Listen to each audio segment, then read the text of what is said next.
Hello, this is David Washburn, and this is The Other Side of the Bell.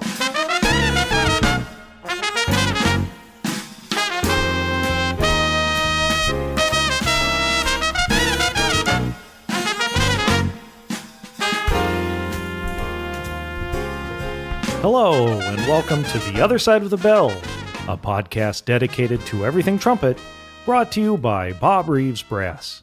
We'll help you take your trumpet playing to the next level. I'm John Snell, trumpet specialist at Bob Reeves Brass, and I'll be your host for this episode. Joining me today is Trumpeter Brian Swartz. We'll get to Brian's interview here in a moment after a word from our sponsor and some trumpet news. Today's episode is brought to you by Bob Reeves Brass, who share your passion for creating extraordinary music. You know that feeling when your instrument just clicks and the music flows effortlessly? That's what Bob Reeves Brass has been helping customers do since 1968. We've helped brass musicians like you achieve their dreams by ensuring their equipment is always in perfect harmony. We know you want to immerse yourself in the art of music making, and we're here to remove any barriers between you and your creative vision. At Bob Reeves Brass, we work closely with you to understand your unique needs and provide tailored solutions like valve alignments, custom-fit mouthpieces from our extensive stock models or a hand-carved custom mouthpiece, gap adjustments with the Reeves sleeve system, or even tweaking your existing gear. No matter your level of experience, we offer free consultations and serve musicians from all walks of life. And if you're looking for the perfect instrument to inspire your next musical masterpiece, we proudly carry the exquisite Van Laar line of trumpets and flugelhorns, as well as the superb Charlie Davis line of trumpets. What's more, Bob Reeves Brass is taking their commitment to your musical journey even further. We're now offering a carefully curated collection of top-notch products designed specifically for brass musicians. You'll find premium guard bags to protect your beloved instruments, a diverse range of mutes from renowned brands like Ulvain mutes, Yupon and Okura mutes from Japan, Trumcore mutes, Rayano, Clary Wood mutes, and Charlie Davis mutes, ensuring you have the perfect mute for every performance. But that's not all. We've also got you covered when it comes to essential maintenance supplies, with a hand-picked selection of valve oils, lubricants, and more to keep your instruments in tip-top shape. Bob Reeves Brass is truly your one-stop shop for everything you need to fuel your passion and create music that touches hearts and souls. So go ahead, let us help you elevate your sound to new heights. Don't wait another moment to elevate your musical journey with Bob Reeves Brass. Connect with us at bobreeves.com, shoot us an email at info@bobreeves.com, and keep up with the latest news on Facebook, Instagram, YouTube, and Twitter at Bob Reeves Brass. Embrace your passion for music and let Bob Reeves Brass be your partner in creating the extraordinary. Well, I'm really excited to talk to Brian here in a few moments, but first there's a lot to talk about. And so I'll try to get through it as quickly as possible, so bear with me, but some stuff you don't want to miss. First of all, a huge shout out to all the folks that came by during our little mini Europe tour earlier this month. I had an amazing time, and it's so great to be back to Europe after 5 years. It started off in Stockholm, Sweden. I was able to spend some time with Lasse Lindgren, amazing trumpet player, and he's been on the podcast before. He's got a bunch of Maynard Ferguson stuff. I mean, here I was in the forests of Sweden holding original charts that Maynard used in the 60s and early 70s that Lasse has inherited. Maynard's one of his constellations, one of his 38Bs, some of his mouthpieces. It was really cool and so generous of Lasse and his time to show me all of that stuff and get to hang and talk about Ulvain mutes and all of the things that Lasse is doing with Ulvain mutes. So thank you, Lasse, for your hospitality, and say hi to Boss.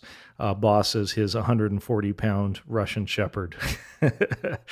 And then we spent a day in Stockholm at Brass Specialisten.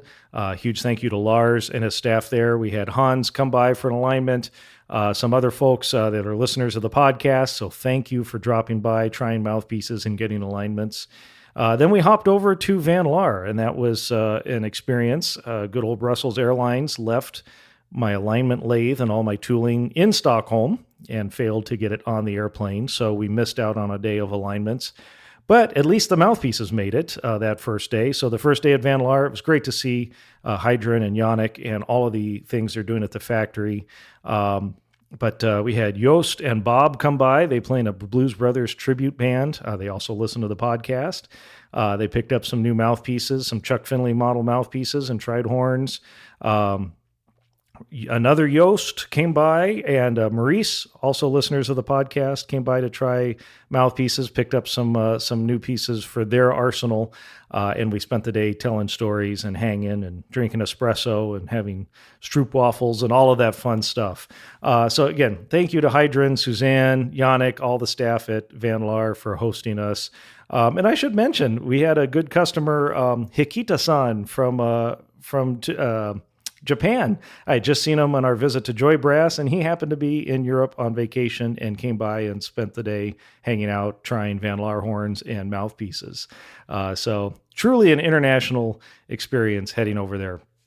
And last but not least, I ended up in Rijswijk, kind of near The Hague in the Netherlands at Atelier Pfeiffer. Marcel and Heiko there run an amazing shop founded by Ruud Pfeiffer in 1928. So they're coming up on 100 years of serving the brass community.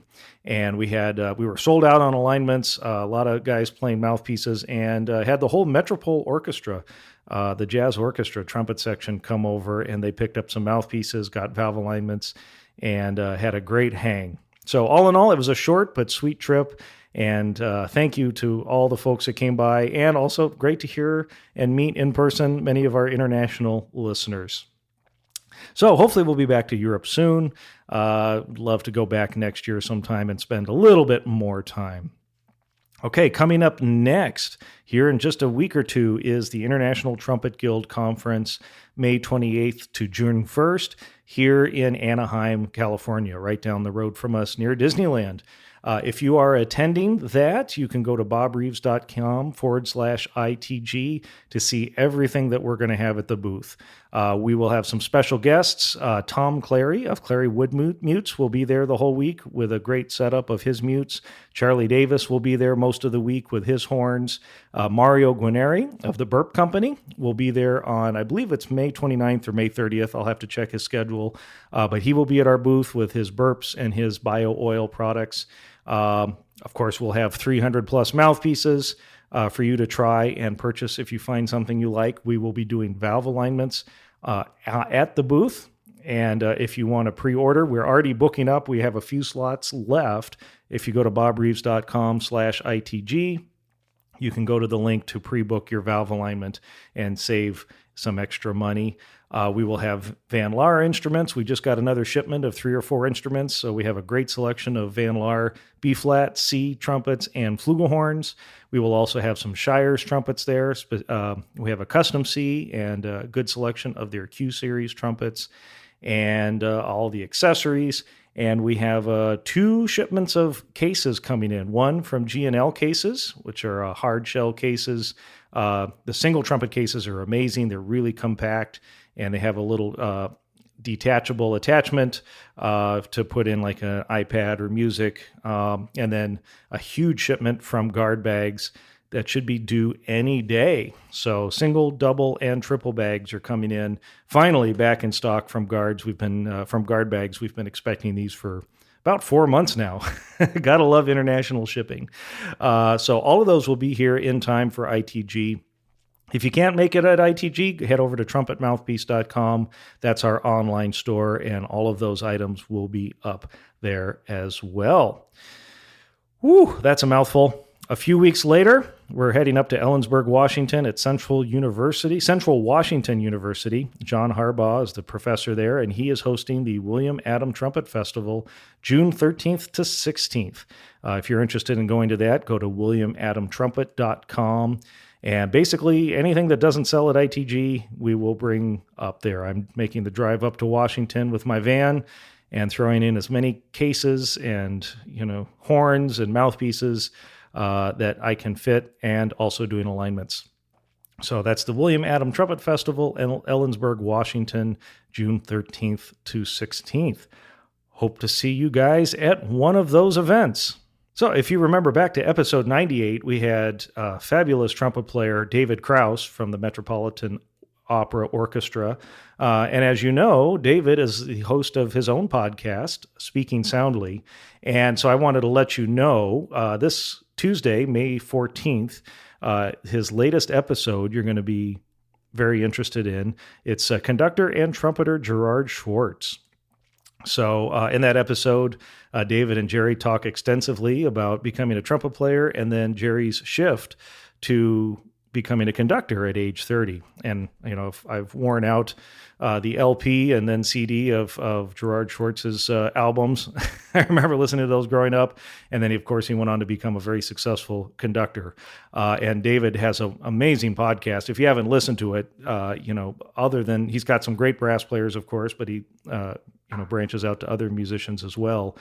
Check out the Speaking Soundly podcast, just in general. But you definitely don't want to miss. You definitely don't want to miss this upcoming episode with Gerard Swartz. All right, that's all the information I have today. Let's get right to my interview with Brian Swartz. Well, I'm really excited to have Brian Swartz on today. Brian's musical journey is a testament to his versatility and immense skill, having contributed to multiple Grammy-nominated and winning recordings. Notably, he played on the Dixie Chicks, now the Chicks, double platinum album, Taking the Long Way, which swept 5 Grammy Awards in 2007, including Album of the Year, Record of the Year, and Song of the Year. Brian has collaborated with a diverse array of artists and ensembles, from John Beasley's Grammy-winning Monkestra to the Clayton Hamilton Jazz Orchestra. He's also performed and recorded with big names like the Goo Goo Dolls, Michael Bublé, Kelly Clarkson, John Legend, Patti LaBelle, and many more. Since 2005, Brian has been a key member of Oingo Boingo former members. As a band leader, Brian has released 5 jazz albums, including There's Only Me, Live at the Jazz Bakery, 3, Portraiture, and To Be With You. His talents extend beyond performance. He's an accomplished arranger, having written for his big band and contributed to notable projects like Ruthie Foster's Grammy-nominated Live at the Paramount. Brian's trumpet can be heard in the film scores for movies like Rango, The Breakup, and The Cooler. And most recently, he appeared with John Beasley's quintet on the Amazon Prime show Bosch.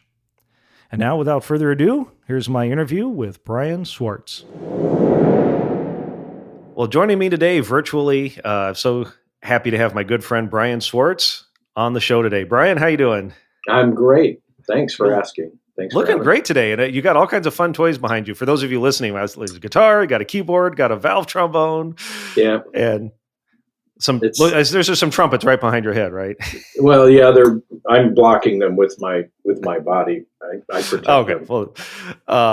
Well, we'll talk about the guitar later. But let's start off with the trumpet. How did you start playing the trumpet? Was it a family thing, or did it find you? My dad was a trumpet player in the Air Force, and he was a career musician. So he was in the Air Force for 30 years. I think he went in 57 or 58, in Kansas City. He had met my mother in Kansas City. They were both in college, and my mother was actually studying to be a singer. She really wanted originally to be an opera singer, I think, and so she was studying voice, and my dad was studying music, and I think he was studying with somebody related to my mom, and so they met at some Sunday dinner, saw each other 6 times, and got married. That was it. Love at first sight. What you do, Yeah. Back then. So my dad was a trumpet player. He, but he grew up on farms in Missouri, and so he was a trumpet player in the Air Force, and they went all over the place.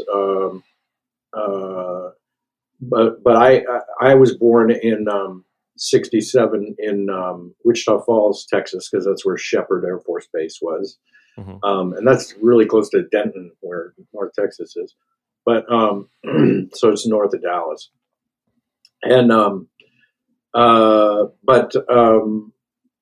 so I was always around musicians from when I was a baby. It was just sort of I don't want to say normal because that implies that that there's something abnormal. But no, I was around musicians my whole life. People that were in the Air Force Band and that were professional working musicians that this was their job. To be a musician in the military. And I heard all of that, military band music since I was a baby. So Dad was a trumpet player. He played a couple of instruments, I think, though. There's pictures of him playing bari sax, and I think he filled in every once in a while. But he also at one point during the '60s, before I was born, they were stationed in Honolulu, and my dad was taking trumpet lessons from what was his name? Bob, who was in Hawaii, in Honolulu at the time. I can't recall his name. But he had been an LA studio player, but he had moved to Honolulu.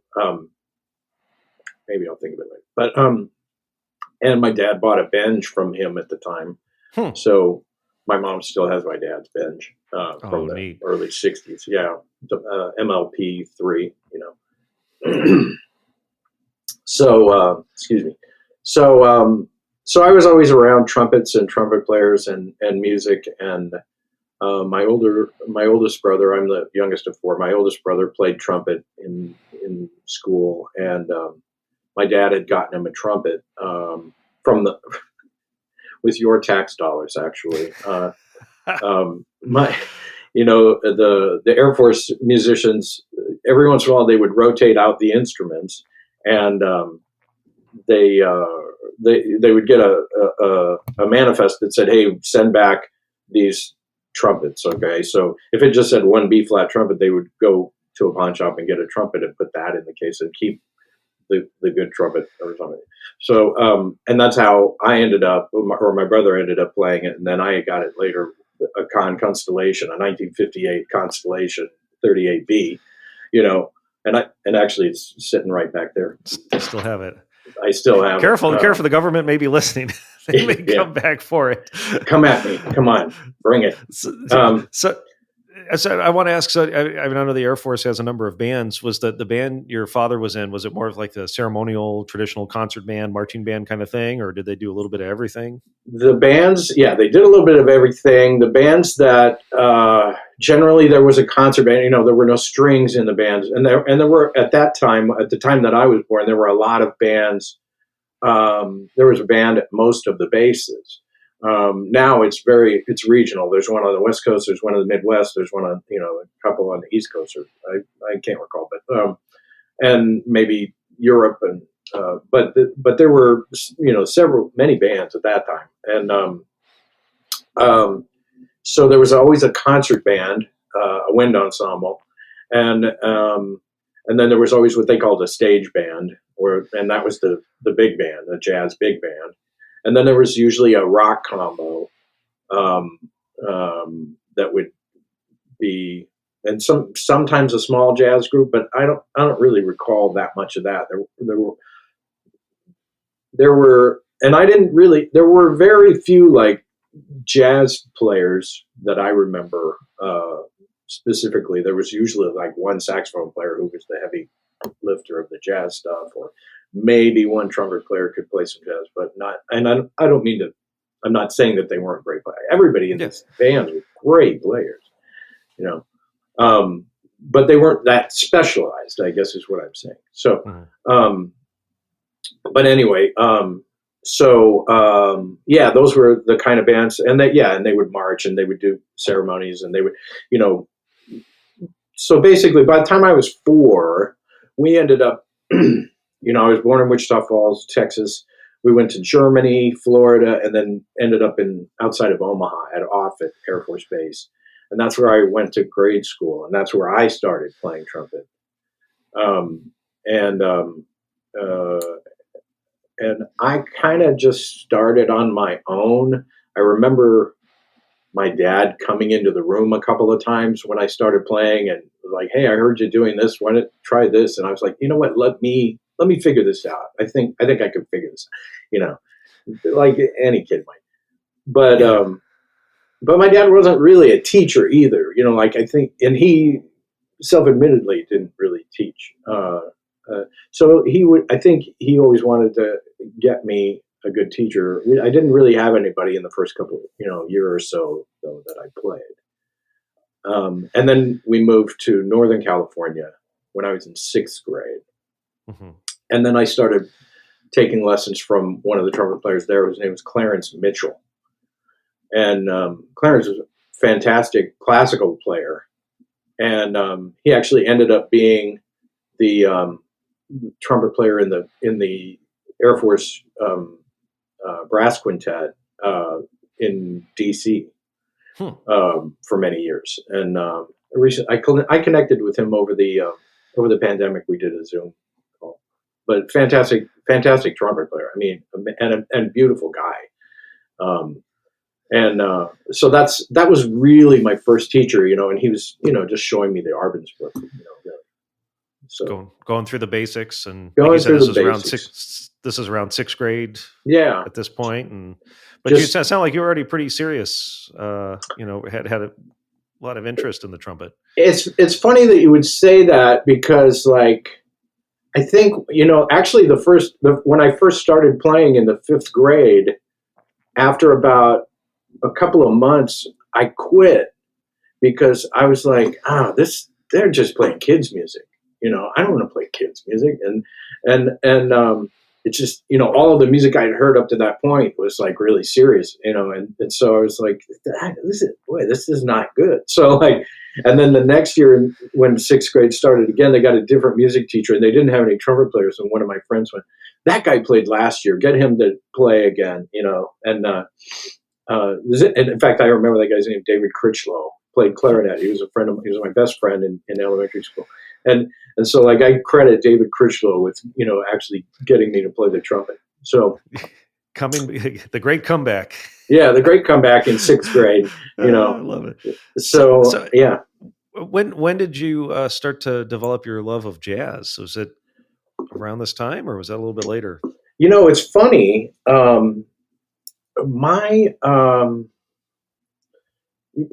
back to, what my parents, my mom was really, since they were in Kansas City, they were really into jazz. My mom was really into jazz. Like she was really into Brubeck, and I think she told me she saw Brubeck in the late 50s, and she was really into Chet Baker, and she had a Chet Baker album.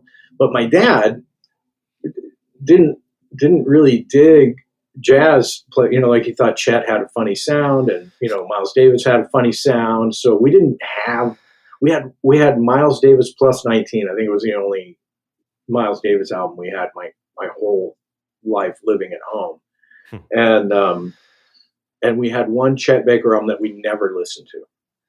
And but we did have all of the big bands. I did listen to Tootie's trumpets my whole life, really early, because my dad loved Tootie, the Tootie's trumpets album with all the great studio players on it, with Yuan and Gazzo. My dad was a big fan of Gazzo.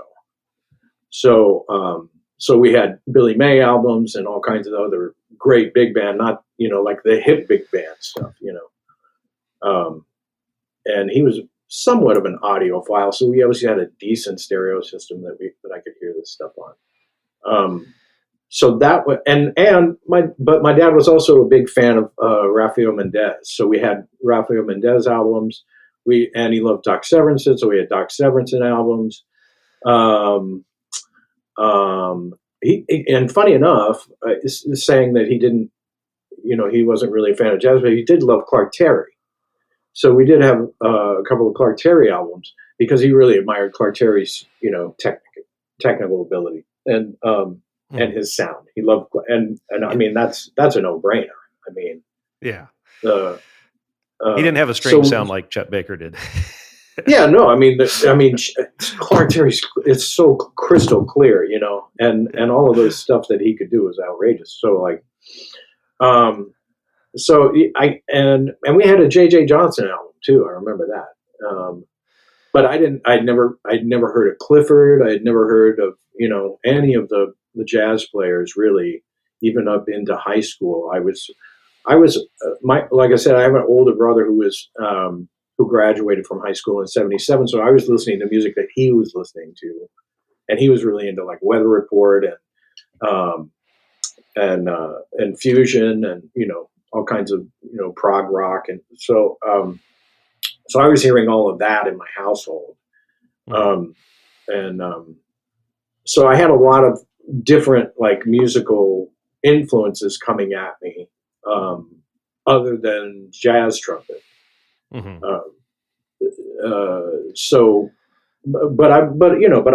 I remember being in high school, and we're talking high school. I was in the mid '80s. I was really into Blood, Sweat, and Tears, and at that point, it was like not cool to be into Blood, Sweat, but I was like, no, I dig this. This is really cool stuff. Because like in the '80s, like horn sections in pop bands kind of went away, except for like Jerry Hay stuff, but like generally synthesizers kind of replaced horn sections in the '80s. So like all of the, pop music that I was hearing in the '80s didn't have any horns in it. Ironically, yeah, to be discovered later. Yeah, foreshadowing. So, I mean, was there a moment then, like in your upbringing, where you said, "This is, I want to play trumpet for the rest of my life, or want to become a musician"? There was a very specific point, because when I was in middle school, and actually even when I was still in Nebraska, I started, I started doing wrestling in school and started playing baseball in the summer. And so I was really getting involved in sports. And when we moved to Northern California and I was going to middle school, I was playing flag football and playing baseball in the summer and doing wrestling. But I was into bands also in middle school, and in middle school, they're, fine, cool, whatever, you do everything you want, Mm-hmm. And so I was doing all of that stuff. But when I got to high school, that kind of changed, because I went to try out for the football team, and it's very different from flag football. I go to the tryout, and they were like, "Hey, we want you to play tight end because I was kind of stocky, and I liked blocking. I was good at blocking, and I was quick, and I had good hands, so I could catch the ball pretty easily, so pretty well. And so they were like, "We'd like you to play tight end," and I'm like, great, I got to talk my mom into this, but so they give me the pads, they give me the helmet. I go home, trying to talk my mom into what they're going to teach me how to fall, and I'm not going to hurt myself, Mom. Don't worry, I won't break my leg, and then the next day I go in for practice, and my trumpet case won't fit in my gym locker, and so I go to the coach's office. I said, "Hey, can I put my trumpet case in your office during practice?" And he goes, "Oh, you're in the band?" He goes, "You can't be in the band and be on the football team at the same time. The band plays at the games and the practices are at the same time. There's no way. You can't do both." And so I went, "All right, see you." And that was it, really. Ninth grade, I went, okay, I'm not going to do sports anymore. So because I didn't want anybody telling me that I couldn't play the trumpet, Yeah. That was so that is really the point where I just went, oh, okay. Plus, I really don't like running. I never have. And if you're on the football team, you're going to be running all the time. And even wrestling, they were going to make me run. I'm like, no, I'm not into this. So, I think the takeaway is life is sometimes knowing what you don't like to do as much as what you like to do, right? Yeah. And I was already, like having some success amongst my peers, like being able to play and being the first chair of whatever and in school, and not to make light of that. It's important, but so I was gaining a lot of confidence, and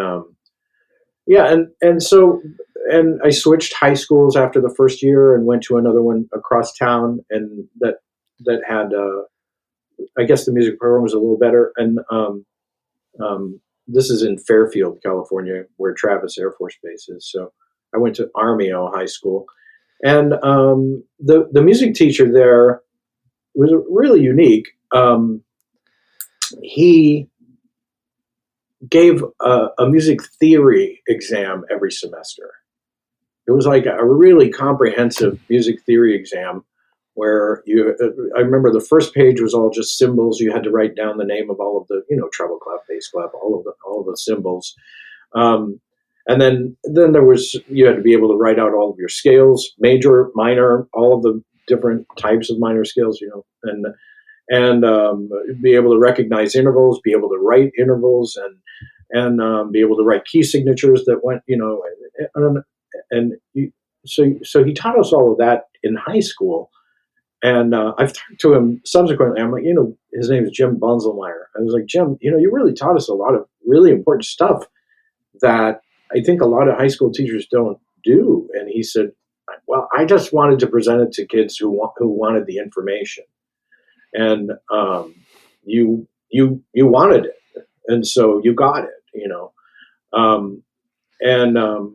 so I really did excel at that kind of stuff. I don't know why. Maybe it's just I had some kind of interest in understanding what music was made of at that point. And even though I was, and still focused on playing the trumpet, but I was in marching band and doing all of that marching band stuff and field shows and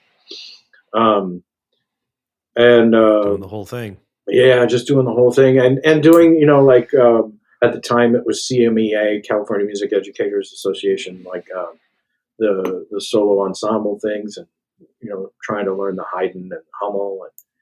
And at that point, I didn't really have a steady teacher through my teenage years. I studied with Clarence Mitchell for like a year or so, and then I think he moved on to another, got stationed somewhere else, and so I had one or two other teachers for a short period, but then I was just kind of on my own. I just kind of pounded it out through my teenage years. And did you get any guidance? So, yeah, I was going to say, did you get any guidance from your father? Would he help you along the way, or was that I said, he wasn't much. He really wasn't into teaching. So I think and plus he had a full-time job.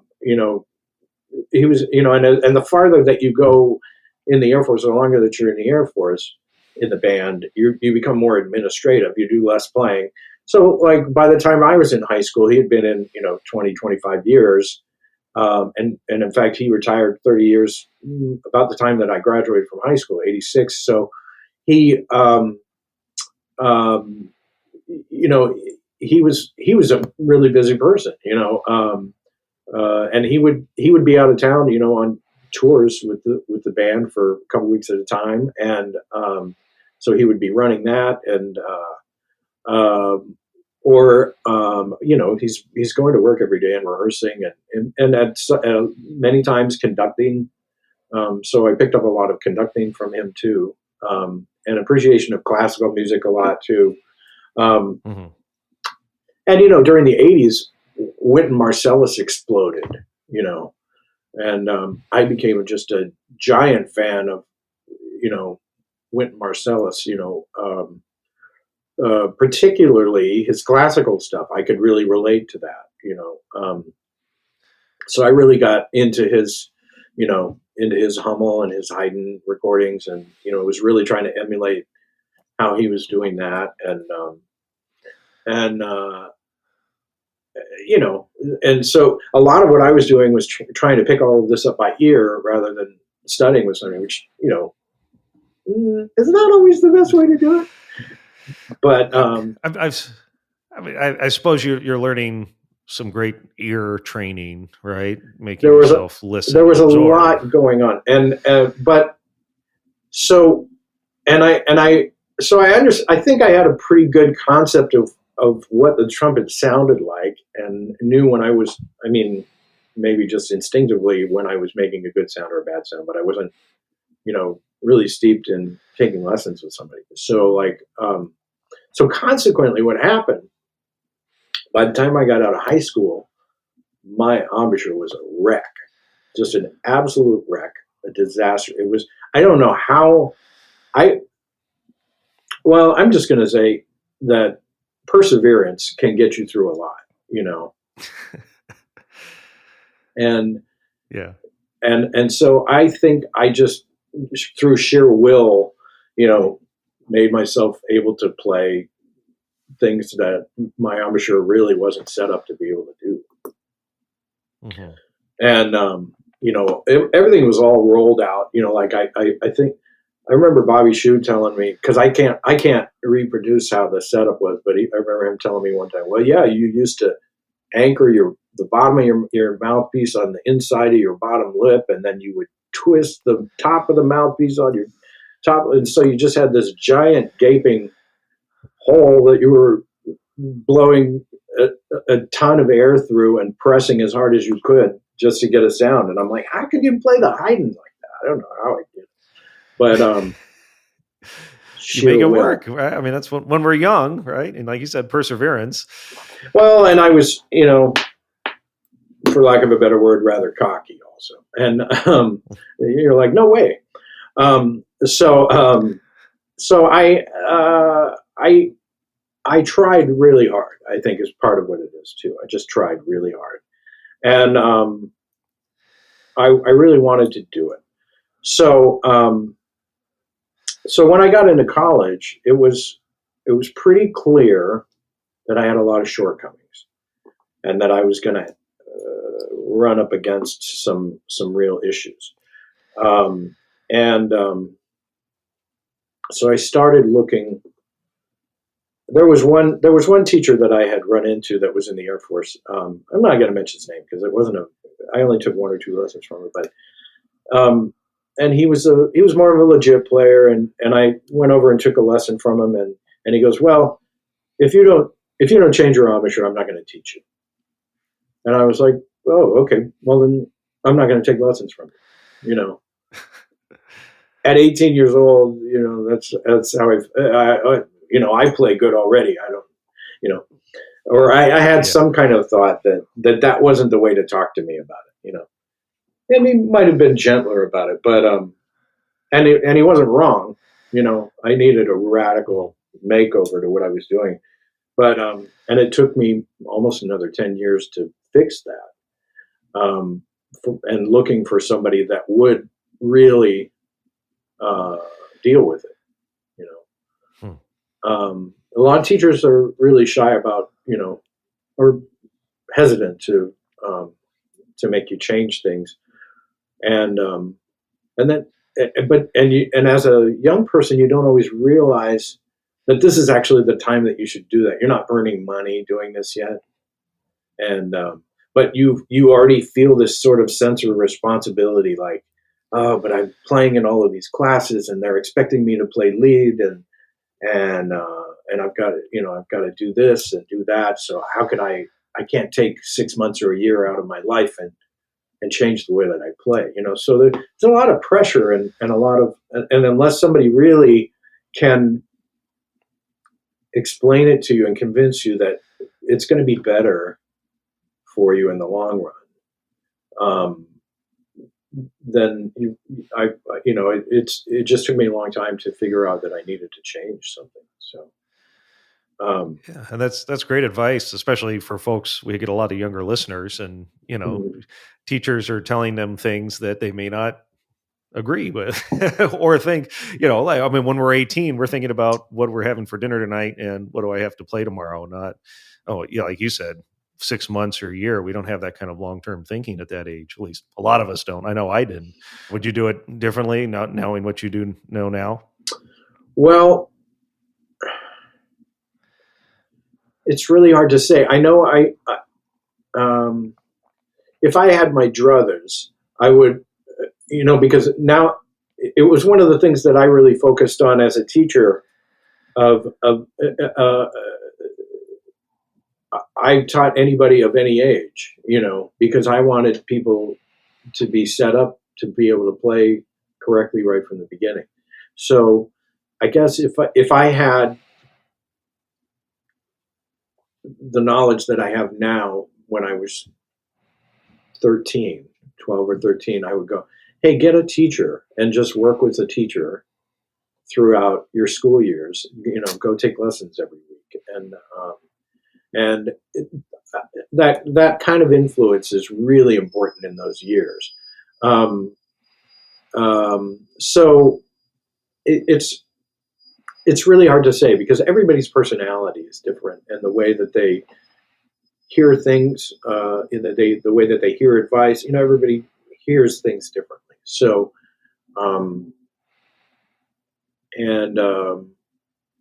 yeah, I don't know. It's hard to say because the path that you're on is the path that you're on, and it just takes as long as it takes. So subsequently, what happened? I started into junior college. I didn't have good enough. I was a terrible student in high school. I didn't have good enough grades to get into a college. I was bad at the SATs, but I played music all the time, so I started taking music classes at the junior college in up there in the Bay Area called Solano College. And the trumpet teacher there was a guy named Walt Mikologic, who I think he went to Indiana in the 50s or 60s. And but he was the first guy who I saw had a Reeves mouthpiece, actually, and he let me borrow it for a little while. So like 86, 87, that's the first time that I ran across a Bob Reeves mouthpiece. Wow. It was from Walt. And Walt had really solid chops. I remember his chops very distinctly. Great, setup, strength, in his cheeks and his corners. And it didn't seem like he was exerting much energy, although he would turn red if he played in the upper range. But he had a solid upper range, and it was a nice guy. He wasn't a jazz player, so I was focusing on still playing lead at that point. Although I was taking music theory at that college also from Delbert Bump, who was an amazing influence because he was a great piano player, and so I started, and I was in his improv class, so I really started to get the buzz of improvising in that class. I started to, because when I was in high school, I was we had gone to see Maynard Ferguson. The band had gone to see Maynard Ferguson locally, so I was like, everybody came out of that concert, going, trying to emulate Maynard, bringing his horn up and blowing it. But we didn't know why he was doing it. We didn't understand the breathing that he was doing or anything, but we just wanted to look like that, So, so I didn't understand really much about chord changes or how to apply scales or arpeggios to improvising. And luckily, Delbert was really a master at being inclusive and letting people find their space, while also he was just an incredibly inspiring teacher.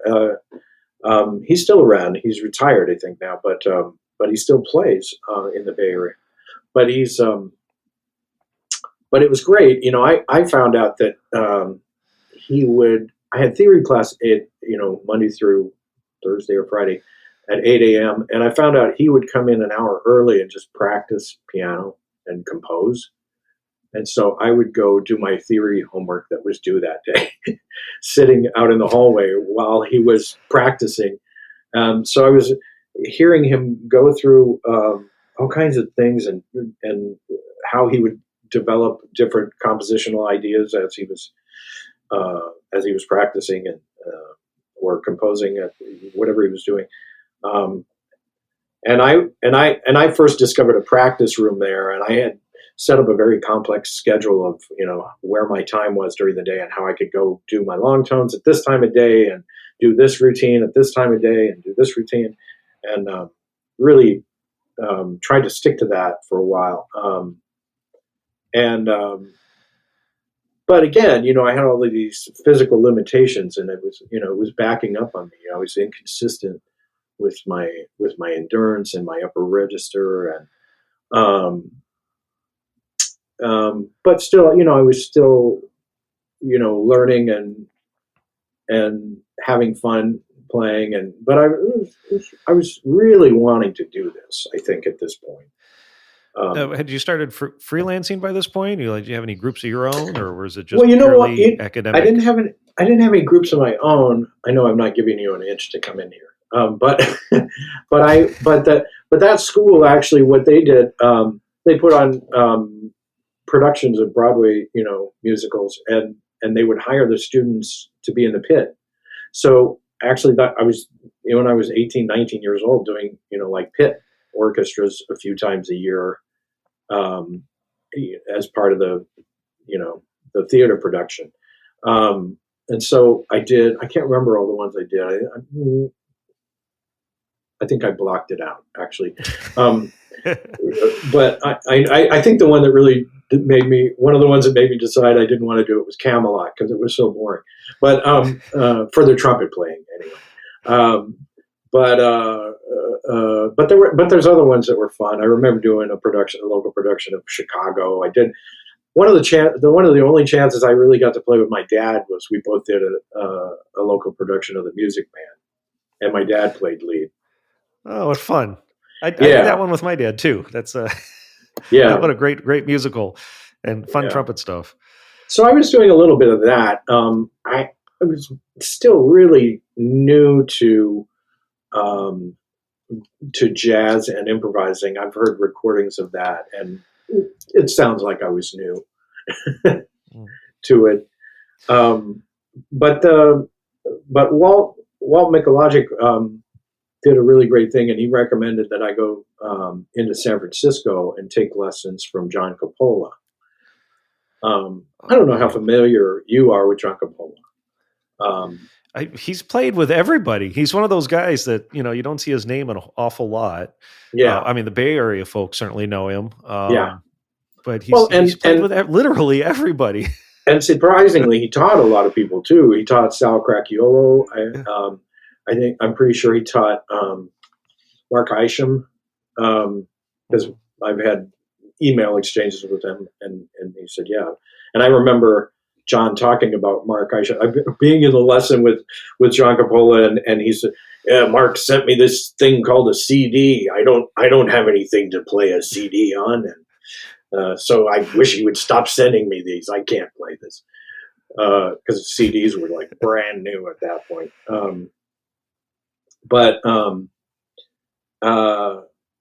But John, it was so important for me to run into John Coppola at that time, because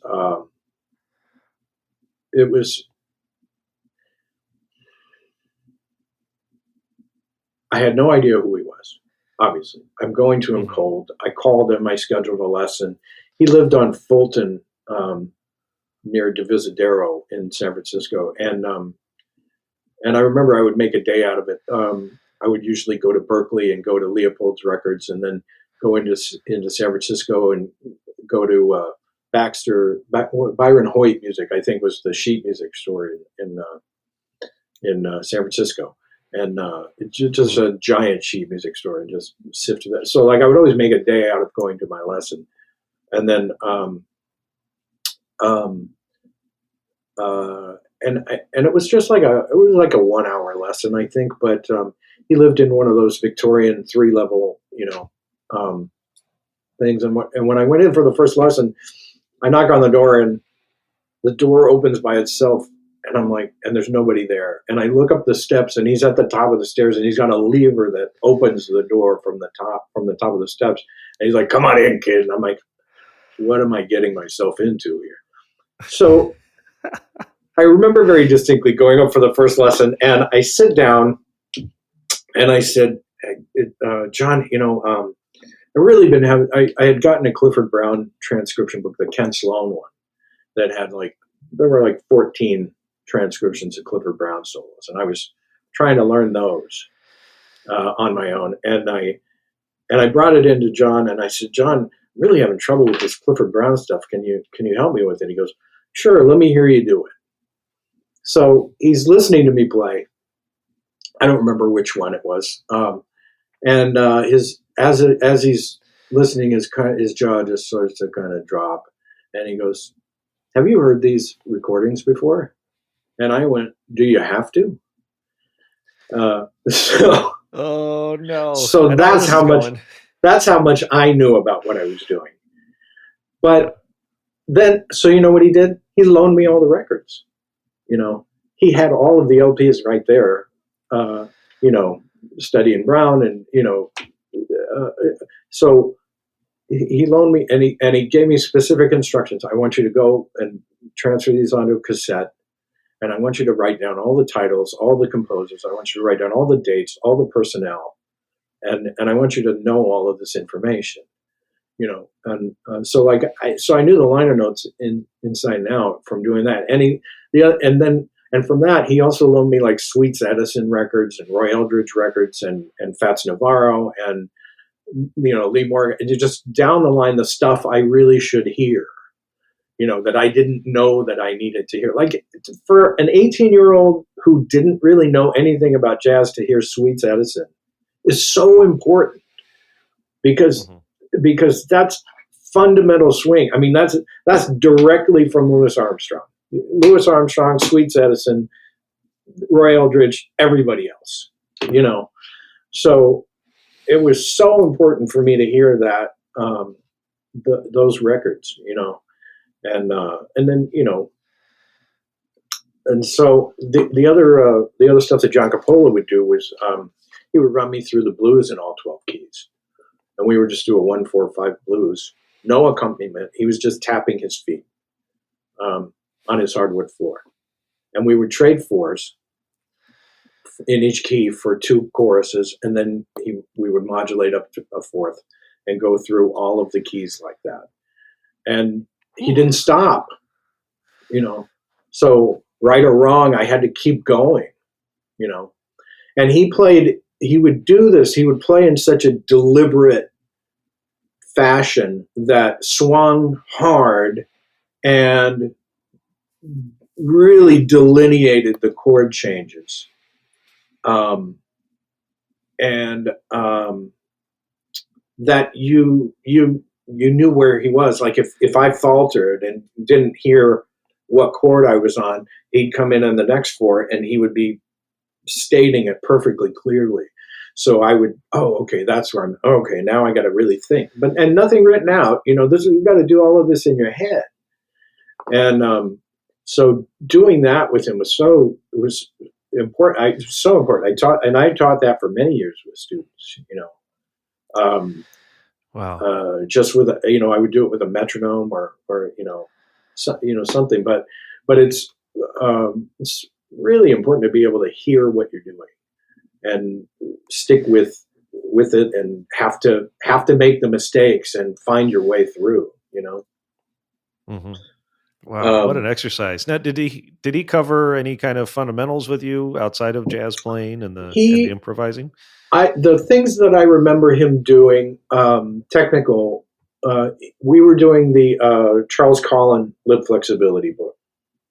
Now, remember, I still had this really messed up embouchure, and John never really even touched it. He was just like, let me show you these things that I do, and then maybe you'll from here. And which is a really important thing, by the way. Hearing somebody do something is so important.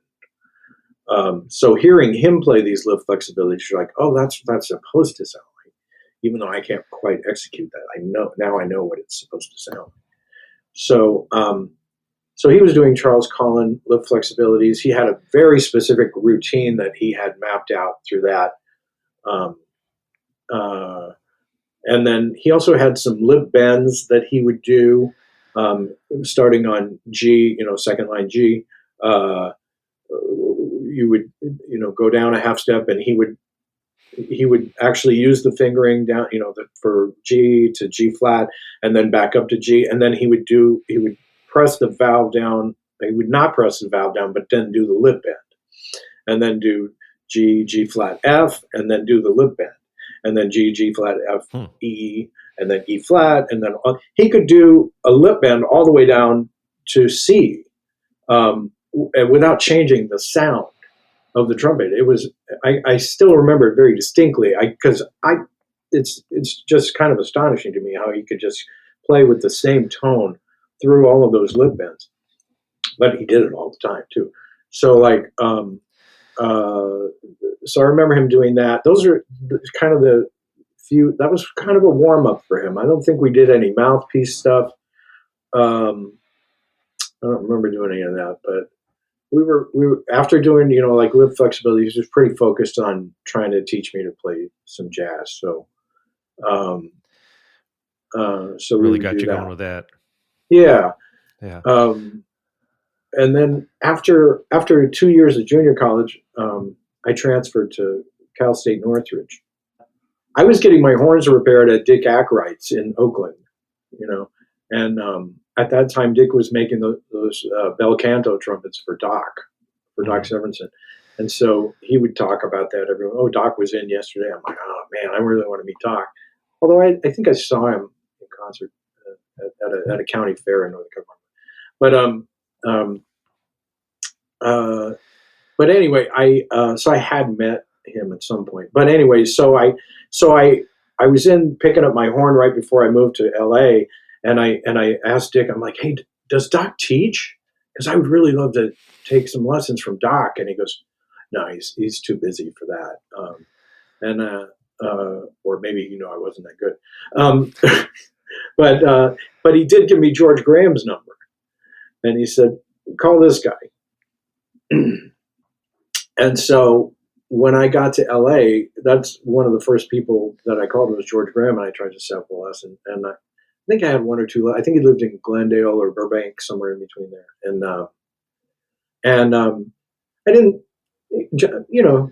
great player. I mean, I remember I went to hear him play with a big band at some point there. Might have been Bob Florence or somebody like that. But so we're talking 88, 89.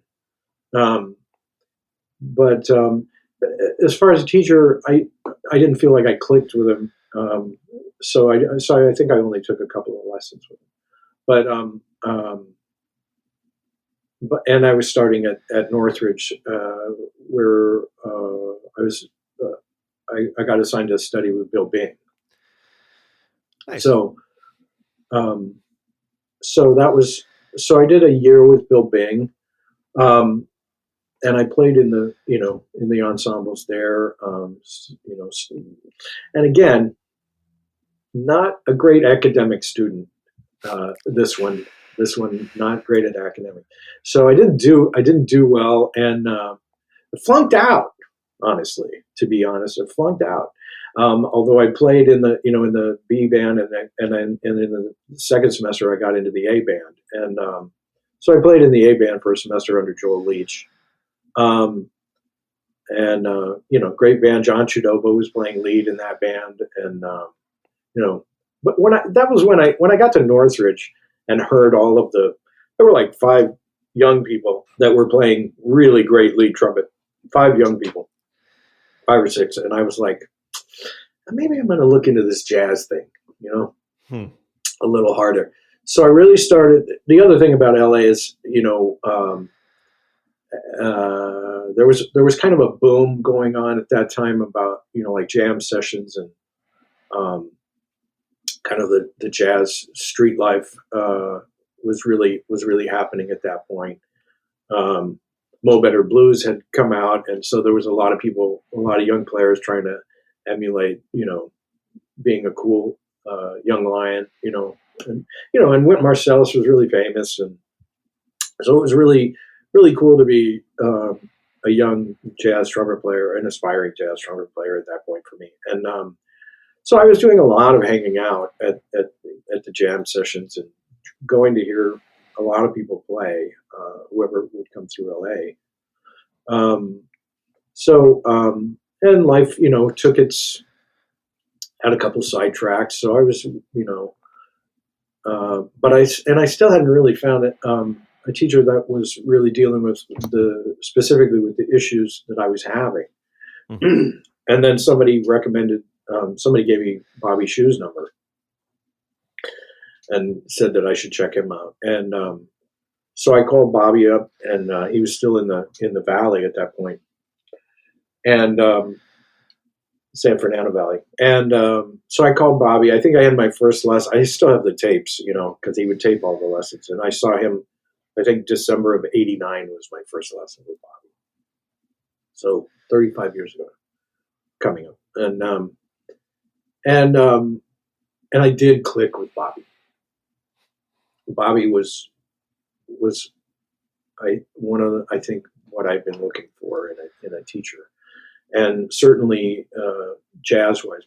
And we would have a 2-hour lesson, and he was also hesitant about actually changing my embouchure, but he was really open to the discussion about it, and was very determined to at least educate me on how he felt the embouchure and the physiology of the trumpet, the physics and the physiology of the trumpet worked, and was going to impart that to me. And then it would kind of be up to me to decide how I was going to approach changing at some point. And so, interesting.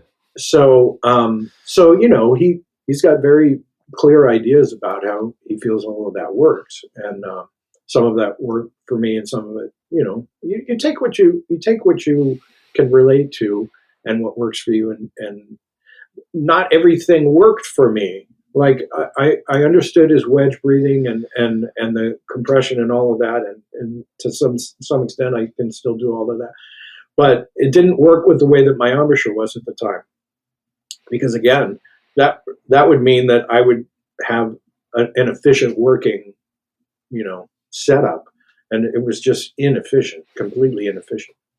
But the good thing though is, like I said, so we would have a 2-hour lesson. The first hour we would talk about chops and breathing, and then the second hour we would play Abersalts. He would just teach me. It didn't always feel like he was directly teaching me jazz, but sitting there and trading choruses with Bobby Shue month after month, and I was going to him about once a month for 4 or 5 years. So doing that was, I just got steeped in the vocabulary, in his vocabulary. And if he heard me playing something and thought that I didn't understand what I was doing, he would explain it, He would stop me and say, "What are you thinking during the bridge there of that song?" And I'm like, "Well, I didn't know what I was thinking. I was just trying to manage my way through it, But he really did get me to think about that kind of stuff, and so we're talking now early '90s, and I had already started working doing. I got started in the Latin bands in LA, playing the salsa bands and cumbia bands of LA. So I was doing that through a lot of the early '90s. So I was really just, with this embouchure that I had, I was just pounding through this stuff, and man, it was a struggle sometimes, and painful, and but I was just determined, to play, and I really enjoyed playing with a lot of intensity. So, even if the bands were loud, I'm fine with that. So at what point did you find your embouchure finally make the adjustment, or you make the adjustment with your embouchure? Well, that's where this is leading, is that when I was in the early '90s, I was playing with a salsa band leader named Johnny Martinez. And one day, I want to say we were playing at the Quiet Cannon, which was over there in Montebello. And I want to say that Tony Lujan was on the gig. He might have been. But I was just blowing my brains out, pressing as hard as I could. And somehow during the gig, I got a blood blister under my top lip. And it was just a ball. And I don't want to be too gross about it, but it ended up being bad. And not fun. Nothing about that sounds fun. And I kind of forced my way through the end of the gig, and it was not good. And so basically after that gig, I had an injury that needed to heal. So I had to stop playing for, I don't know. I think it was a couple of weeks. It might have been a month. I don't know. And during that time, like I said, I had met Tony Lujan. I was doing a day job at this point, so I wasn't really depending on that income to exist. But I had run into Tony Lujan, and I remember him telling me, "Brian, you're working too hard. The trumpet is not as difficult as you're making." And watching him play, he was right. You could see that he was right because he didn't work that hard, and every amount of exertion that he put into the trumpet came out of it. Whereas all of the exertion that I was putting into it was not coming out of it. I was overexerting myself, far too much, and not getting the output. So basically, Tony took me under his wing. Never charged me anything, and was like, "We're gonna change your embouchure. We're gonna radically change the way that you play, and we've got to get your lips curled in so that you're playing more efficiently." And I think it was, then I can't remember. I know I got one lip curled in pretty soon after that, but the other one didn't happen so within a few years, I had it all. I had everything curled in within, probably by the time 96 or 97 rolled around. But it was a multi-year process. Oh yeah. I mean, it took quite a while because, if you've already played for, I started playing in about 77, I think. I was about 10. So if I've already played for like 15 years and gotten into the habit of how I thought this worked, it was going to take a lot to change that, to complete, this was a radical change. So it's been and I had literally just hit a wall of how good I was going to get. And that really is the thing that needed to be either experienced or understood, that there's a wall that you're going to hit. And so from that point on, it just became a steady progression of, getting everything curled in, keeping it curled in, and then understanding how the embouchure is supposed to work. Now, during this time, was there any specific exercises you were doing, or was it just the physics of, the physical thing of rolling the lips in and making sure you're doing that every time you pick up the horn? I remember very distinctly, the Miles Davis book had come out, the autobiography had come out, and he talked about spitting rice. And I remember doing that quite a bit, where you take dry rice, uncooked rice, and you take one grain of rice and put it on the tip of your tongue long ways, sideways, and then place it between your lips, and then just, spit it off the tip of your tongue. So even though that's not described in much detail in the book, I went, oh, oh, I need to train this aperture to be that size, and that radically different from what I was doing. So I do remember going through a phase of carrying a Ziploc bag of rice in my pocket, and everywhere I went, I was spitting right when I wasn't near people.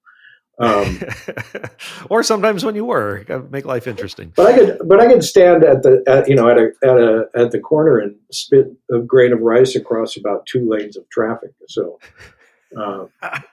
which is, we'll do that on the follow up. We'll do a live stream where we're just spitting rice for an hour. Yeah, I wasn't terribly accurate. So, but it did train that. That is one thing that did train that aperture to do that. I haven't really given that as an assignment for people to do. I generally try to get them set up better before it gets to there. Yeah. But that curled in M position was really important for me to develop, and it's what I ended up teaching. People once I got all of this straight, I started teaching pretty soon after that. So. And it just became a thing of like, here's how we're supposed to play the trumpet. I went through this. You don't have to, Yeah. Start from the ground up. And during this time, were you still doing your Latin gigs? Were you doing other freelancing? Well, I had, I was trying to decide in 96, 97 if I want to go back to school. I went and started playing in the USC ensembles for a year, and met Shelley Berg, met John Thomas. John Thomas, started showing me the stamp routine too. So I'm still not quite developed enough to be, this new amateur wasn't quite developed enough to be able to do that.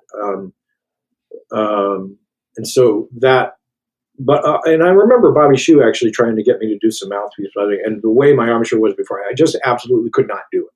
It just did not work at all for me to mouthpiece it, because for some reason I had to have an immense amount of pressure just to create a sound.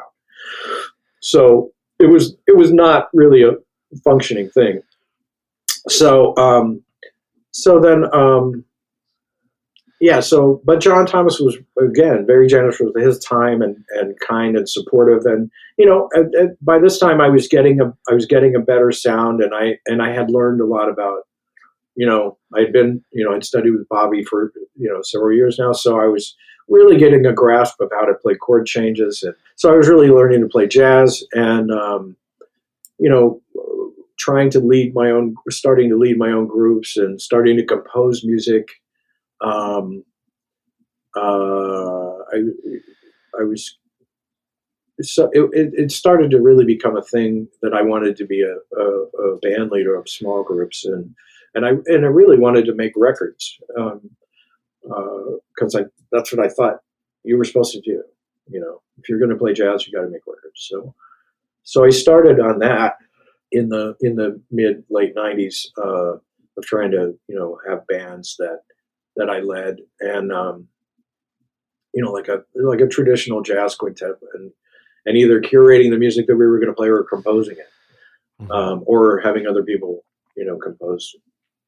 You playing other people's compositions of friends or something like that, and I had already been hanging out a lot in the jam sessions and clubs, so I had a pretty good idea of what players or what style of players I'd like to have,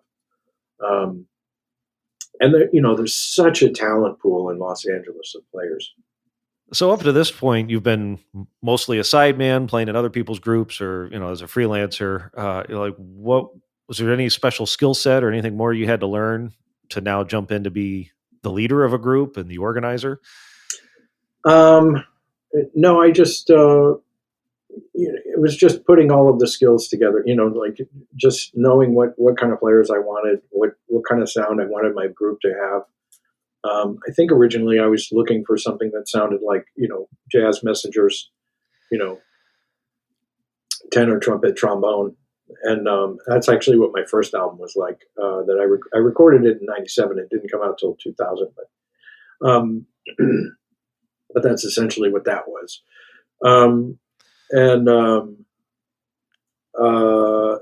So I started, and then but I also discovered that one of the things I could do was I could call whoever I wanted. and LA has such a great talent pool that I was like, let me call Billy Childs to play with me. Or Brad Mehldau was living there. Let me call Brad Mehldau. Okay. Brad says yes, to $100 gig. I'm like, what? Okay, we're talking a long time ago, but I met him, and there was amazing music going on, and he was into it, and he had a night where he wasn't playing, so I got to play with Brad. I got to hire Brad, and who else was I calling? That's when I met John Beasley, because I called him out of pretty much out of the blue. Another great piano player who was around at that time was that not a lot of people know anymore. Greg Kirsten, fantastic piano player, has gone on to be a Grammy award-winning producer, like of Adele and people like that, of that caliber. But he was a great jazz piano player here around town. And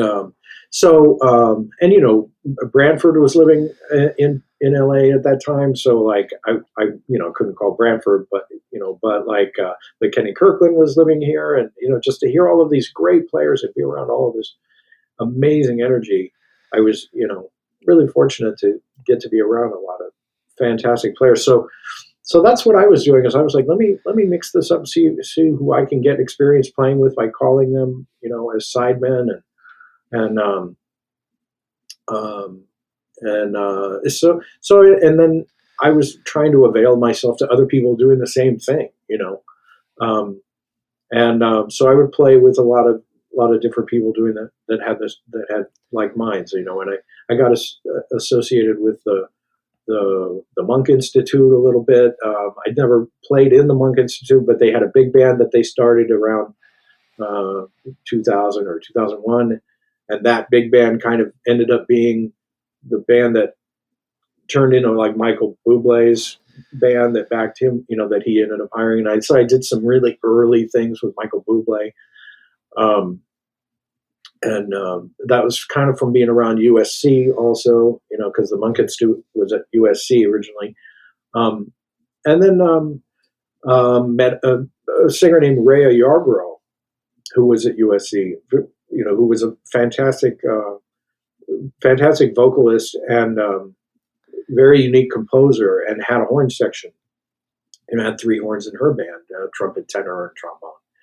And Rhea just would do gigs around town. They were essentially jazz gigs, but she has such a unique style. It's really hard to nail down what it is. It was, like really Joni Mitchell influenced, and the lyrics were all super heavy and very poetic, and but it was really interesting harmonically too. It could be very intense. So she had gigs that she would do every once in a while. She was making demos and stuff. Turns out Rhea started dating Bear McCreary. And so this kind of leads to like one of my, great associations that I've had. And Rhea was dating Bear McCreary, who I don't know if you know Bear, but he's one of the great TV and film composers right now. He's done the Godzilla movies and Battlestar Galactica, and I can't think of everything that he's done, but great film composer, TV composer.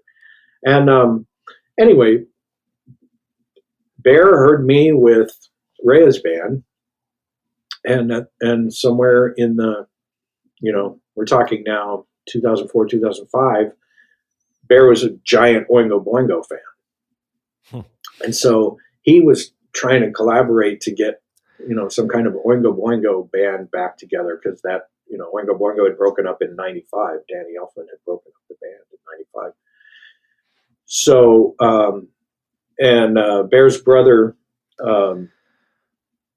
Brendan, is a fantastic singer as well. And so they started putting together some kind of I don't know if it was going to be a tribute to Oingo Boingo, or they couldn't call it Oingo Boingo, but they were going to get a bunch of the original members of the band, starting with Johnny Vatos, the drummer.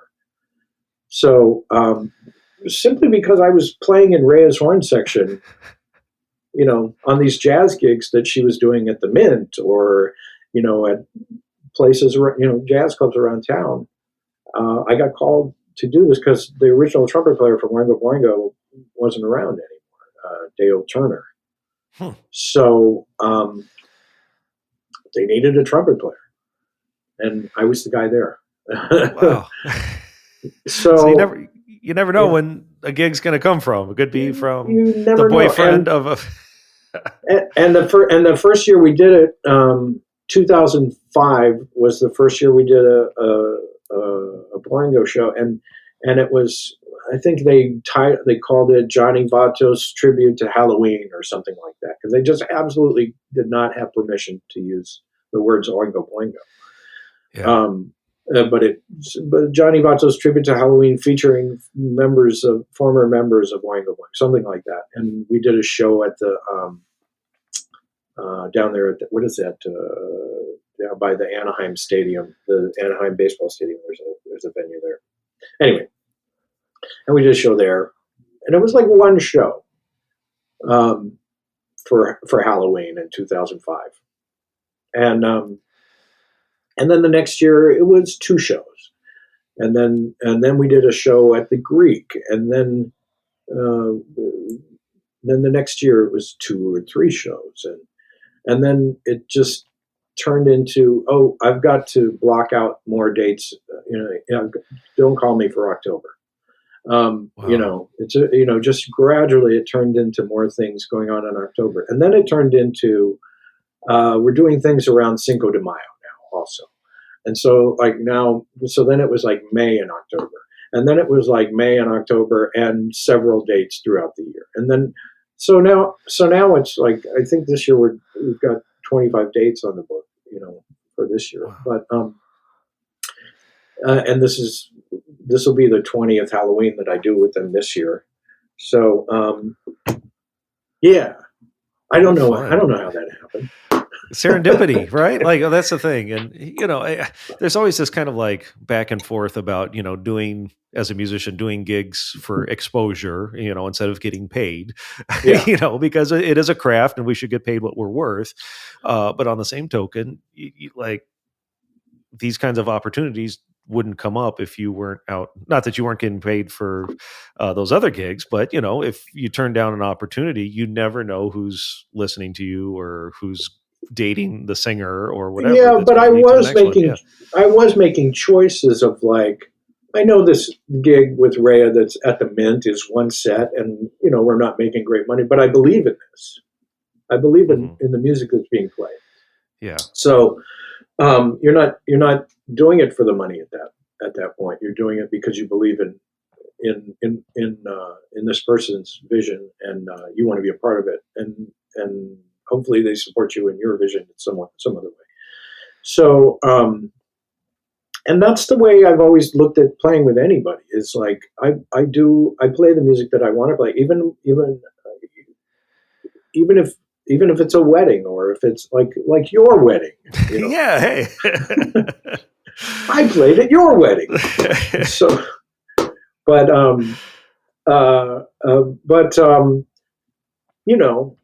you put your heart into it. This is not a small thing that we do. It's a great privilege that we get to play music with fantastic world-class musicians. And that you get to think of them as peers. That's a great thing. So I've always tried to have, be that, like, I led jam sessions throughout the 2000s and into the, and led bands that were, at those jam sessions. And that's where my sextet came from. It's like basically people that were at these jam sessions that I really enjoyed playing with. And then I'm like, this has a sound to it, Yeah, let's get a group together. And so I want to go back, because you talked about getting into your first album, but you've done, correct me if I'm wrong, 5 albums under your own name. Like, where do you get the inspiration for each next album? Because I've talked to guests that they do their one album and that's like their whole life's work into that first album, and then they kind of look and say, well, what do I do next? So where do your ideas, where do your inspirations come in?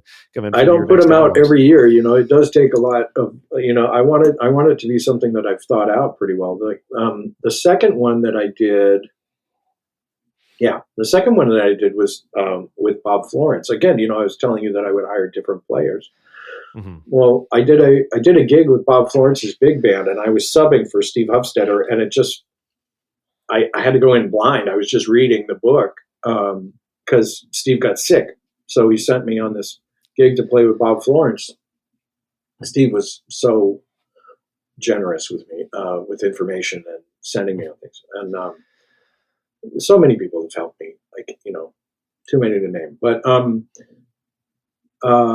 so I go do this gig, and Bob didn't know me from Adam. And, one of the songs, it happened to be a Steve Hufstetter feature. And they were like, give the kid a shot, And so I played it, and I must have done okay, because Bob was pleased and was, and started calling me some more to do things. But then we also developed, I fell in love with his playing that day too, his piano playing. And so I was like, I called him and I said, hey, can we just I'd love to have a quartet with you. I'll use your trio that you use, you and Trey Henry and Dick Weller from your big band. And I'll just book some gigs around town if you want to do it. And he was a little hesitant, and I said, and he goes, well, what do you want to play? And I said, well, I just want to do standards that maybe people my age wouldn't do. And he goes, like what? And I said, well, how about Stardust? And he goes, what key are you going to do that in? And I said, well, it's in D flat, so we'll do it in D flat. He goes, okay, I'll play.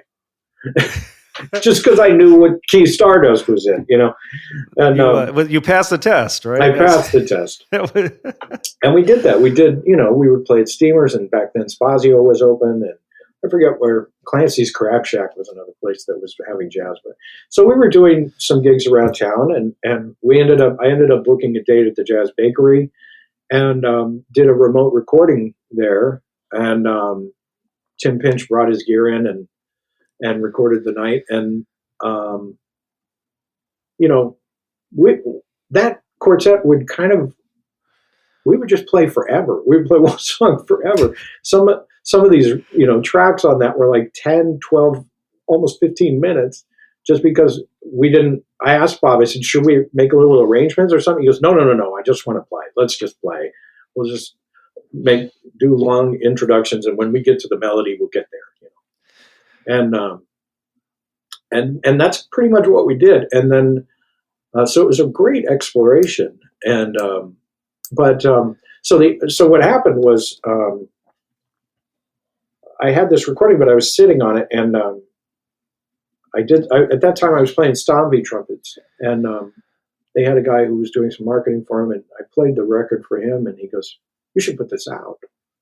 I said, well, I don't have the money. He said, well, what if I could get the money for it? And I was like, sure, and so I contacted Summit, which was the brass label out of Phoenix that and Bob had a couple of albums out with them, and they're like, yeah, sure, we'll put this out, not knowing how long these tracks were, and it was like the day before it was going to be released, they actually listened to how long the tracks were, and they're like, Brian, you're not going to get any airplay on this. I said, well, we signed a contract. You didn't listen to it, I don't know. But anyway, always listen to the album first. Running a label, Well, anyway, so they did put it out, and it's still out there. And then the Stomby guys produced another record for me. Carlos with Stomby, Carlos Miralles, really wanted me to do an album that was like the Chet Baker trio from the late 70s, trumpet, guitar, and bass. Mm-hmm. And so I was like, well, that's very challenging to do something like that. And he said, so Stomby produced that for me. And so I got Larry Koontz and Dara Coles to play on that. I mean, no brainer. And there's just magic that those two guys do. on that record. I think I told you this story though. Bob Reeves didn't particularly want to listen to it though, because the whole album, I started out with the flugelhorn half valves trying to emulate a cuica, right? And Carlos was so proud of this project that he had produced, and Bob, you got to hear what Brian did. He did so beautiful. And Bob heard that opening thing of me imitating the cuica, and he goes, I don't want to hear any more of this. I can't stand this guy's sound. Turn that off. And he never listened to it. He needs a valve alignment. Yeah. He needs a valve alignment. There's something wrong with that guy's valves.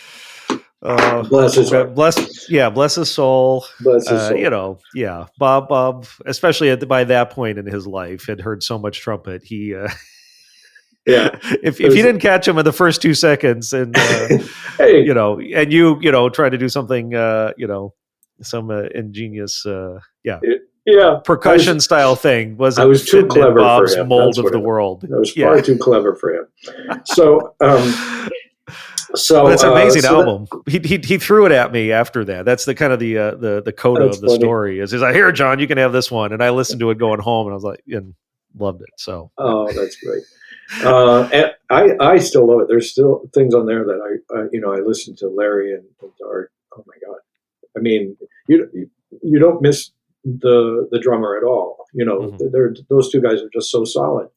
And, Chet's famous saying was, Chet Baker's famous, basically the album was a tribute to Chet, although I didn't, use his name in the title or anything, which actually his estate contacted me and said, thank you for not using his name in the title of your album, which I took as a great compliment, that it's, you said it in the liner notes, but you didn't make You're not trying to sell your album through someone else's name. Kind of thing. Yeah. So, but the,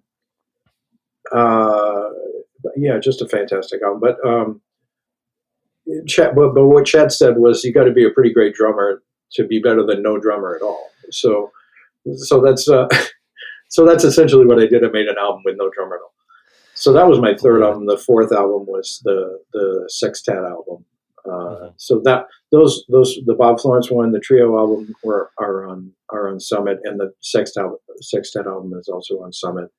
But that didn't come out until like 2014. It takes a while to make these albums, and to really get the funding, And I always, if I was going to make an album, I was going to make it the way I wanted to. Mm-hmm. So I'm going to hand a record label a finished product, essentially, because I don't want them messing with the sound of the album at all. I want to have all to say about how it's going to sound, and what compositions are on it. So, but I'm really proud of the Sextet album too. Those are just exemplary performances. They're all original compositions on that album. And that's called Portraiture, and that's essentially what it is each one of the songs is a portrait of somebody. Like the first one is called Pastorian Fantasy. It's a portrait of Jaco Pastorius, and there's one of a portrait of Basquiat. There's a portrait, because there's one of my mother. Basically. That's one of the ways that I'm able to express myself is through composition. Is people bring up certain feelings or emotions, and I can express that in composition better than I can in words, just like I'm doing right now. I love, you express talking about this and being open about it. And so the thing that always astounds me or confuses me, I don't know what the word is.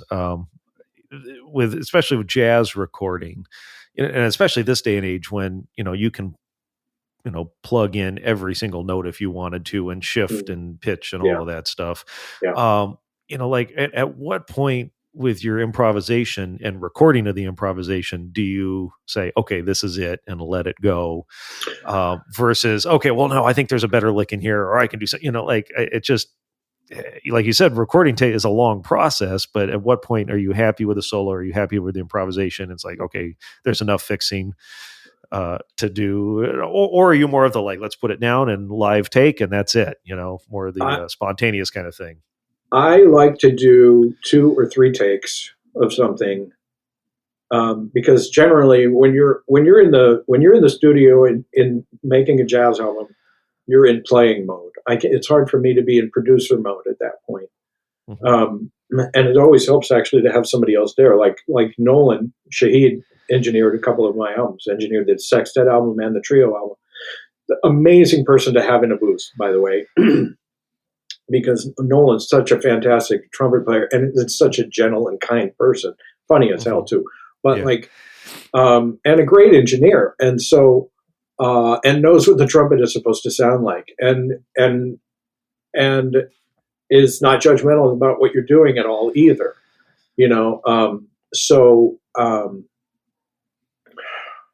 man, I just love that guy so much. Except he's a runner. Yeah, well, that's his problem. Running, but that's not my problem. That's his problem. But no, a world class runner, by the way. I need to get him. Speaking of which, I need to get him on here. Yeah. Oh my God, yeah. I mean, the stories that guy could tell. But yes, definitely put that in the queue. Put Nolan in it.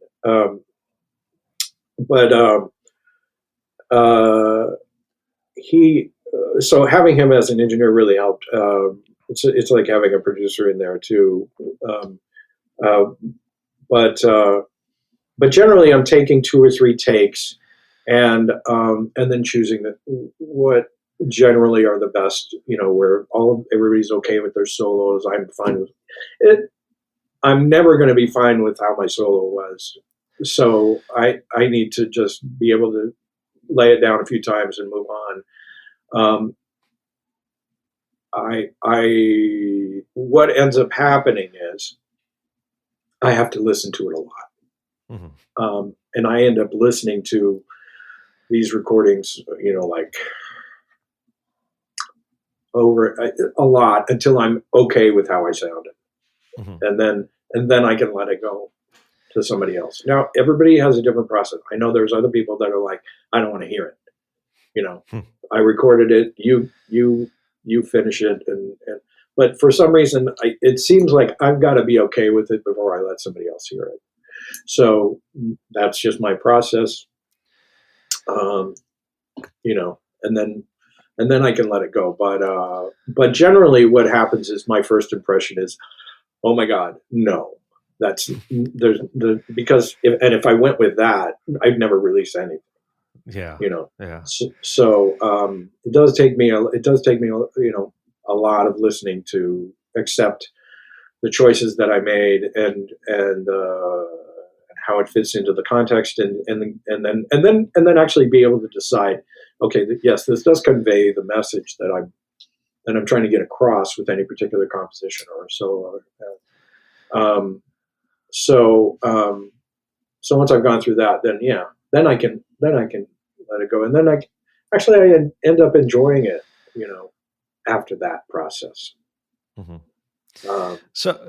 I want to come around and talk back about nuts and bolts, because we've kind of covered a lot of things in your career besides your albums and your own groups, sidelining, recording. You've done so much stuff in your career.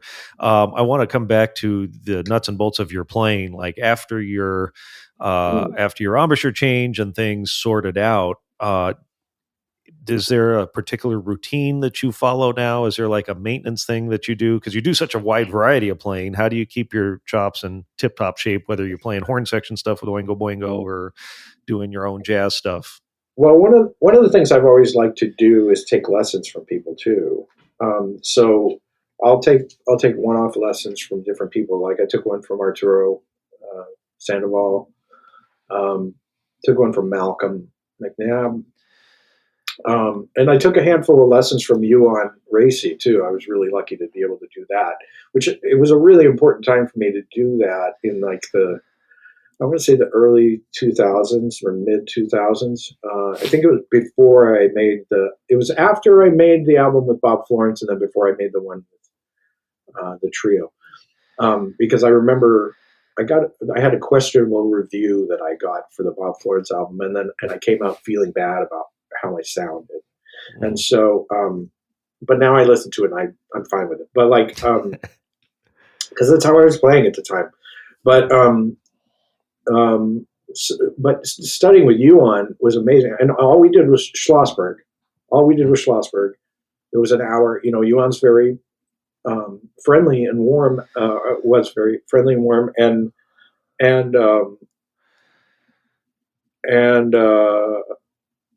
but he would just drill you on very basic things, like the start of the note.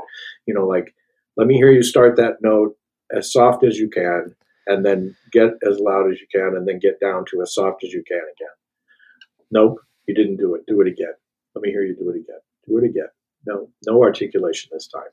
You know, no, not a ha articulation, just no articulation. You know, and then really what I got from Yuan was listening closer to myself, listening to myself in greater detail all the time, and that it's okay to not be satisfied with how you sound, and continually be searching for, you know, how you can improve something. So, and that it's not that I don't have to think of that as a negative, you know, because he was so kind about it. You know, I remember one of the first lessons I had with him, I brought in my CD copy of Tootie's Trumpet. I'm like, would you sign this for me? He goes, oh, I didn't do anything but play lead on that, you know. And I'm like, are you kidding me? You know? Yeah. Yuan is such a gem. Oh my God, he was so amazing. So is that? Do you do like the Schlossberg every day still, or like what? There's you know, during the pandemic, I dedicated myself to, since I didn't have anything else to do. I was like, I'm just going to practice like a lot, and I was probably practicing between 3 and 5 hours a day, because I didn't have anything else to do. And I discovered that this teacher that I had dismissed when I was 18 gave me a copy of the Schlossberg book, and he had written in the margins for each exercise 1, 2, 3, 4, 5, 6, 7. 1, 2, 3, 4, 5, 6, 7. 1, 2, 3, 4, 5, 6, 7 for each once, you know, one for each exercise, and through the whole book, 1 through 7. You know, so instead of number 54, it's whatever, you know, it's number 6. And what I discovered was you're supposed to play all of the 1s on the first day of the week, all of the 2s on the second day of the week, the 3s the third day of the week. And so I started playing the Schlossberg book like that, whereas every time I would play the Schlossberg book, I would just start at the beginning and go until I was worn out, you know. And I went, oh, let me do it this way. And now I'm getting to the end of the Schlossberg book, and in a week, and playing, and so I started having epiphanies about that. I'm in my 50s, you know, and I'm starting to have epiphanies about that, about, oh my goodness. And just going through that, you know, kind of I had some transformations that happened. I also about 2018, I decided I was not going to take any days off anymore. I was going to practice every day. I didn't have any reason to take a day off anymore. I end up having days off, like if it's a travel day or some kind of day where I just can't get to the trumpet, or if I'm sick. But generally, I am not taking days off anymore. I've decided that for me to be as consistent as I possibly can, I need to play every day. And so there are routines that I go through certain, like I have a list of certain things. Like I pretty much start my day, you know, like when I took a lesson from Malcolm, it was about about 3 hours, and he really got me back into stamp. So I went through a phase of a few years of just playing through stamp pretty obsessively, and so, but one thing I'm doing is every day I'm doing stamp buzzing, So I do the buzzing warm up every day. And actually I do it on trombone mouthpiece first and then trumpet mouthpiece, because I have some fantasy that I'm going to be able to play trombone someday. It's sitting behind you, so that's a start. The valve, if you don't have it out, you're never going to touch it. But exactly. And I also have this idea that I am not going to be able to control when I'm going to have to play the trombone. So just be able to play it at any given point. So like I don't want to be like, well, I can only play trombone after I've played trumpet, or I can't play the trumpet after, whatever. But like, so I don't have any. I'm trying not to have a preconceived idea of when I'm going to do it. So I just try to go back and forth between and not really worry about it. I don't, so there's some times where I play trombone, the valve trombone on boingo, but not much. But I do the stamp on the trombone, and I do stamp buzzing on trombone mouthpiece and then the trumpet mouthpiece. And then now I'm actually in this phase. One of the lessons I took about a year ago was from Eric Balvin, trumpet player in the Bay Area, who has sadly since passed away. But I wanted to take a lesson from him and I go to these teachers because I know they're doing a particular routine. Like I took a lesson from Arturo because I had heard that he did the Maggio stuff. And so I wanted to hear him do Maggio pedal tones, and so, because when you hear somebody doing this, you can conceive of it yourself, how it's supposed to go. And so certainly hearing Arturo playing pedal tones, it's a life-changing experience, let me tell you. Because the guy has extended the trumpet, both lower and higher. But I also got into like this, some anchor tonguing in the last couple of years. So I was kind of on a search for who has some understanding and knowledge of that. So Eric had, excuse me, Eric Balvin had studied with Claude Gordon, and Claude Gordon was all about modified K tonguing and anchor tonguing. So Eric was very steeped in that and was very generous with showing me stuff like that. And so I've been on a routine where I'm doing one of Eric's exercises when I warm up. It's basically pecking at notes. So I'll do the stamp mouthpiece, and then I'll do this, tick, tock, tick, tock, tick, tock, tick, tock, like warm-ups like that. And everything that I do, I basically right now, at this point in my life, I'm 56. There's not a lot of jazz per se that I'm practicing. I really want to just get better at the trumpet. I'm just really trying to become a better, more consistent trumpet player, and more, I guess, more versatile. I do several different types of playing, but I just want to get better at it. I want to play better in tune. I want to have a better sound all the time. I want to have more control. I want to do it more efficiently, So those are and then I've got different ways that I play my scales every day that sort of facilitate the way that I play jazz. I play them in triplets. I play them in broken thirds. Got a few different ways in it. Then I play through them in all the 12 keys every day. That's a Tom Harrell thing. That's advice that Tom would give is playing every key every day. Every day, like brushing your teeth, man. So much advice there, and I love. I mean, to me, the success leaves clues, and the fact that one of the most versatile players I know, and you've spent your career doing all kinds of different things, and here you are in your 50s, still trying to get better at being more versatile and more efficient in those things. I love it. And I do find equipment that's more efficient. Well, too. And that's my next question. And before we wrap up here, because you had mentioned you were using Stomby for a while. What's your lineup these days? Well, I've been playing cannonball trumpets since 2012.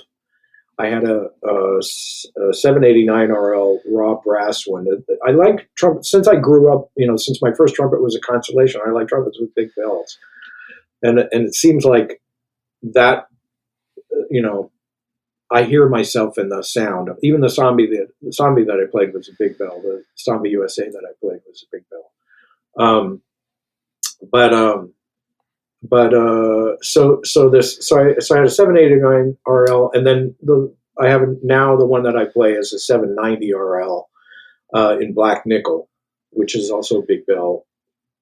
And you guys did an alignment on that. Oh man, and it's just singing.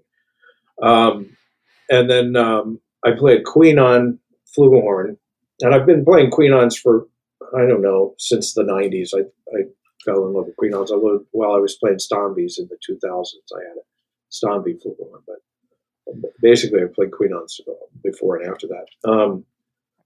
And mine is like from about 1970 right now. Surprisingly with Boingo, now it's called Oingo Boingo Former Members, by the way. That's the name of the band that we landed on. But made the lawyers happy. Yeah, Danny Elfman is happy with that. He's not going to do it, but whatever. We can do it under that name. Yeah. So, and that's what it is. It's former member. Those guys are. There's like 5 of the former members of it to it.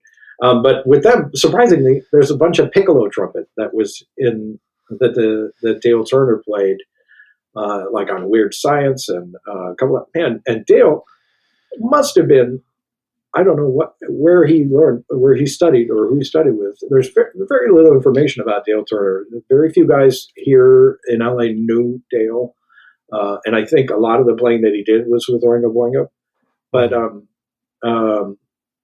But fantastic. He was a fantastic classical player, and if you listen to Weird Science, you'll hear everything that you need to know about Dale Turner, because like the licks at the end of Weird Science are just insane. And so there's all kinds of stuff.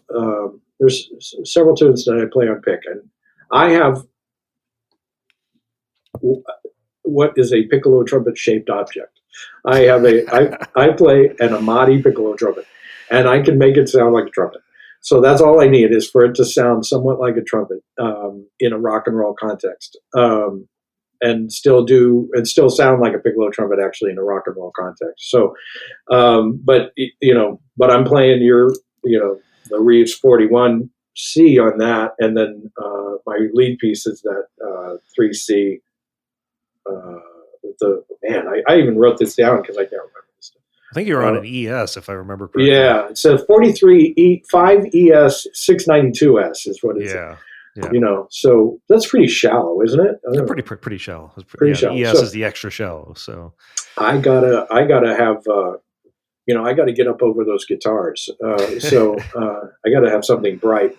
But and I don't bottom out on things, not the way that I play now. I mean, if I'd played that when I had that horrible embouchure, I wouldn't be able to play, a shallow piece. But yeah, so awesome. So that's a gear stuff that I have. Awesome. But yeah, like I said, I just want to play the trumpet better. I want my trumpets to work good. Yeah, that's kind of where we are. And so if folks want to come out and see you play with Oingo Boingo former members or with your own groups, how can they find out about you? Do you have a website or social media? Or I try to keep my website updated pretty carefully with dates that I have coming up. So you can always go to swartz.com. Okay. And Oingo Boingo former members is .com is their website, so you can find them there, the dates that they have. But I also try to keep their dates on my calendar. I got some great stuff coming up. My quartet's playing in April, which is the 5th album that I put out, was my quartet album that I started singing on, To Be With You. But and my big band, I've fired up my big band again, the Swartzestra, although I think I'm going to have to rebrand that because nobody can say that. So, I was going to say the Swartzestra, yeah. I'm in the middle. It looks cool, but yeah. But we're going to play at the Local 47 Jazz Festival in April also. So that'll be cool. But I love leading the big band and writing for that too. Yeah, so those are the things coming up. But you can always find me, know? We'll make sure to have the link down below in the description of this podcast and on the show notes so folks can find you. Brian, it's been an absolute pleasure to have you on. And we just scratched the surface of stuff. I mean, we could talk about a whole lot more, which maybe we can do a follow-up at some point. Yeah, we didn't even talk about Orchestra, or, which has been a great adventure too, but that's all right. Yeah. So, and if you've listened to the podcast before, you know what's coming. If you could leave our listeners with your best piece of advice, what would that be? I put some thought into this. Cause I do. I really enjoy listening to your podcast. I'm always trying to learn.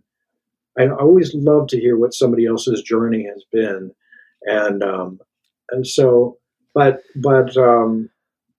You need to balance your money, your time, and your energy. If you can learn to do that, you'll be in pretty good shape. Plus, the last thing is, I think a lot of people when I was younger probably thought I was not going to do very well at all, or that I would give up. Not a lot of people, but I've had professors say, "Man, you've done way better than I thought you ever would," and I think it was just through persistence. Mm-hmm. So, and that cannot be measured.